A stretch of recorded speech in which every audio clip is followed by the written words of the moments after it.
আমরা আজকে যাবার দিন, যেটা ফ্রেশ হওয়ার জন্য যে রুমটা নিয়েছি এটা হচ্ছে সেই রুমটা। জি, এই যে আমাদের Atif Sakib dress up change করছে, এবং এখানকার যে ওয়াশরুমটা যথেষ্ট বড় আছে এবং পরিষ্কার আছে। রিসোর্টের বাইরেরটা ভালোই ভিউ, কারণ হচ্ছে এখানে দোলনা আছে, বাচ্চারা খেলা করছে, এই ফুল নিচে টাইলস করা, সুন্দর করে গোছানো।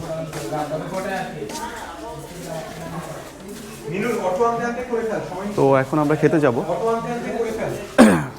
দুপুরের খাবার খেয়ে দেন আমরা বিচে কিছুক্ষণ বসবো এবং তারপর শিপের উদ্দেশ্যে রওনা হবে। সো সেই সাথেই থাকুন।